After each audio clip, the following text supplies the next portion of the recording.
And this is a video that almost every new YouTuber will make at some point, whether you have 300, 500 or 1000 subscribers or more. So I thought it'd be interesting to do a take on it. You see, it's been almost 4 months since I started doing YouTube, and I want to share my experience on how YouTube has changed my life, even though I have less than 500 subscribers. So let's go. Now, first thing first, I want to say that YouTube is extremely hard. The grind is real.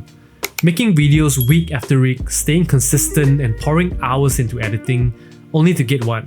A few hundred views?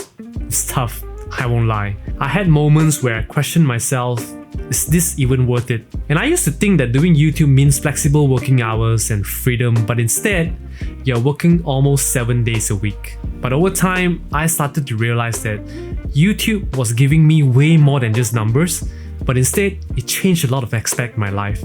So let me explain. Now, the first thing that changed for me is the mindset shift from being a consumer to a creator. Now, before starting YouTube, I was just like everyone else, scrolling, watching, and consuming content. But when I become a creator, everything changed.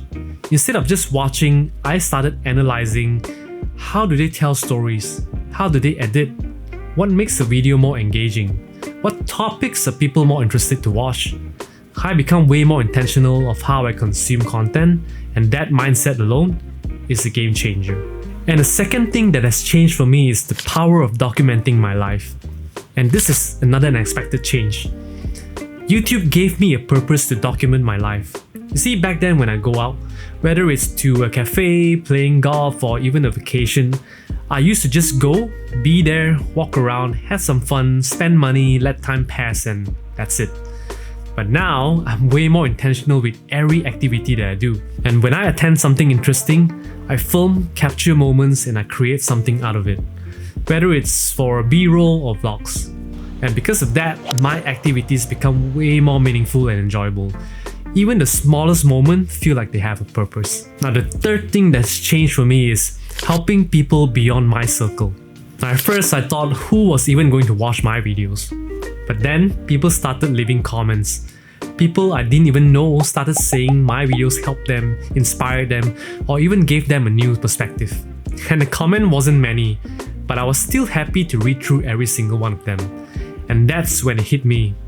Even a video only gets 400 to 500 views, that's still 400 actual human beings. Now imagine putting all of them in a single room. That's a pretty big crowd. And the fact that they are spending their precious time watching my content, that's something that I really appreciate. Now, the fourth thing that's changed for me is improving myself.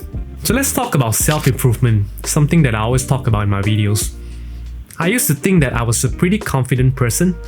I mean, I have led teams, done presentation in front of crowds, attend networking events and all. Until I saw myself on camera. Wow, did I realize how bad I was. It was like a self-reflecting moment because we don't always get to see ourselves from another's perspective. My posture was off, my eye contact was weird, my expression and my body language was stiff, and even my speech delivery could be way better. Even the way I walked was weird, but instead of feeling discouraged, I stomached the feeling of watching myself, and I used it as a learning tool. Now I'm way more conscious of my body language and my tone and how I present myself, and these are the goals that I've given myself this year to improve. And these skills go beyond just YouTube. It will help in business, networking, and my everyday interactions. So the fifth thing that has changed my life is reminding myself to practice what I preach. So here's a big one. When you share life advice on YouTube, you have to practice what you preach. There were so many times where I talk about consistency, discipline, and mindset shift. And when I start to procrastinate, I will remind myself, am I actually practicing what I'm preaching? Or am I following my own advice? It's like holding a mirror to yourself, and honestly, it's a great way to stay accountable. And also when I have a video topic that I want to create, instead of just speaking from my experience, I would do a deep research on that topic itself, and in return, I gain way more knowledge and understanding on that topic than before. And the sixth thing that has changed for me is learning new skills. YouTube has forced me to learn so many new skills. From lighting, camera settings, audio, editing, shot composition, storytelling, pacing, public speaking, and the list goes on and on. And looking back at my first video compared to now, that's a huge difference. And the best part, these are valuable skills that I can use in other areas of my life and business. So the seventh thing that has changed for me is meeting new people. See, YouTube opened up the door for meeting so many new people and making connection. I've connected with subscribers and had conversation with old friends who has reached out to me after watching my videos. It's like an automatic networking tool. And recently, I had a subscriber who reached out to me saying that he was inspired by my videos. So after a couple of texts, we decided to meet up for coffee and had a wonderful conversation. And these are the small moments that I truly appreciate, and it reminded me of why I started doing YouTube in the first place. Now, the eighth thing that has changed for me is overcoming the fear of judgment. You see, I used to be so self-conscious about how people would think of me. Like what people would think of me when I post a video of myself talking about certain topics. Will people think that I'm not qualified? Especially when I'm out in public holding a camera talking to myself. It felt awkward. People might be staring and thinking, what the hell is this guy doing? But after I forced myself to just do it, I realized that nobody actually cares. Everyone is just busy living their own lives. And even if people might give you an awkward stare, it's okay. You probably won't meet that person ever again.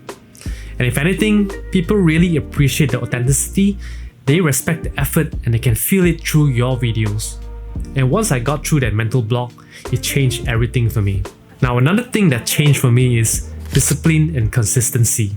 Now, YouTube also taught me the importance of being disciplined. I used to think that I was a pretty disciplined person and consistent in everything that I do, but YouTube is on a whole new different level. Week after week, even when I have no motivation, even when the views weren't great, or even when I was busy with other things, I still had to show up, come up with ideas, write a script, click record, edit, and publish. And that discipline carries into every part of my life. You don't see the result overnight, but if you keep pushing and be persistent and stay consistent, I believe something amazing will happen eventually. Now, the last thing that has changed for me is starting over and staying humble. Doing YouTube has reminded me to stay humble. See, back in my previous job, I built a big team and I got to a point where I don't really need to hands-on anymore. And for years, I just managed things from the top. But now, I'm back to square one. A one-man band, filming, editing, scripting, marketing, everything. I basically traded my 9 to 5 for 24/7. Late nights, weekends, all of it. And that's the price you have to pay if you want to build something of your own. Honestly, it's tough and humbling at the same time, but I love it because I know I'm building something for myself and for the future. And even if I fail, by putting myself out there, my content will live on forever and continue to inspire people, and that's already a win for me. So the conclusion is, at the end of the day, YouTube is more than just a numbers game. Even with less than 500 subscribers, I've gained so much. Learned new skills, made new connections, a stronger mindset, and a platform that will continue to grow. See, I always go back to first principle of why I started YouTube in the first place, which is to inspire people and give back as much value as I have received. And here's the thing, you can't really fail on YouTube because even if your channel doesn't blow up, you learn, you grow, and everything that you create is yours, and it will live on forever. Well, unless YouTube gets shut down. But aside from that, I truly believe if you continue to give value, improving the quality of your videos and be consistent, eventually someone will discover you and your hard work will pay off. So if you're thinking about starting YouTube, just start. Don't worry about the numbers, just focus on the process and enjoy the journey itself. Now, if you want to know what made me start over again at 40, click on the video here. And if you found this video helpful, drop a comment below and let me know if you're on a similar journey. I would love to connect with fellow creators and build a community together. And until next time, I'll see you guys in the next video. Continue to make a difference in life. Cheers.